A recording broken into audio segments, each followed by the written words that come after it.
In today's video, I'm going to teach you how to create a viral short with Submagic from upload to export. By the end, you'll know exactly how to go from a raw clip to a polished, captioned, and stylized short ready to post. First, sign up and bring your footage into Submagic. You can upload a video file directly or paste a YouTube URL if your clip is already online. Choose your language so the transcription is accurate. Submagic's AI will automatically generate your initial captions and even trim long pauses to tighten your pacing. This gives you a clean, fast starting point without manual slicing on a timeline.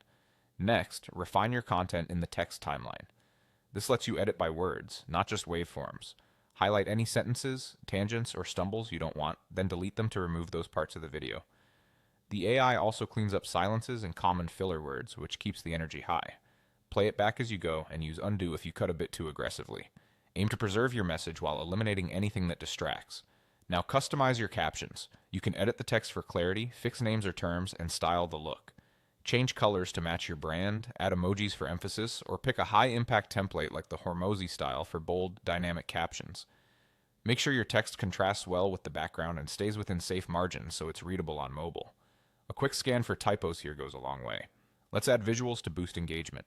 For B-roll, tap Magic B-roll to auto-insert relevant clips or manually search and place your own to illustrate key points. Use Magic Zoom to keep focus on the speaker during important lines and add transitions where you need smoother scene changes. Then fine-tune color and audio. Adjust brightness and saturation so your footage pops, and layer in music or sound effects at a subtle level that supports your voice without overpowering it. To enhance further, generate AI hook titles that grab attention in the first second and draft descriptions that summarize the value of your short. These help with click-through and retention while keeping your message consistent. When you're happy, head to export. Choose your resolution, 1080p for most platforms or 4K if you want extra crispness, and set your preferred frame rate. Confirm your aspect ratio is vertical if you're making a short. Then export your finished, polished video and you're ready to publish. That's the complete Submagic workflow from upload to export.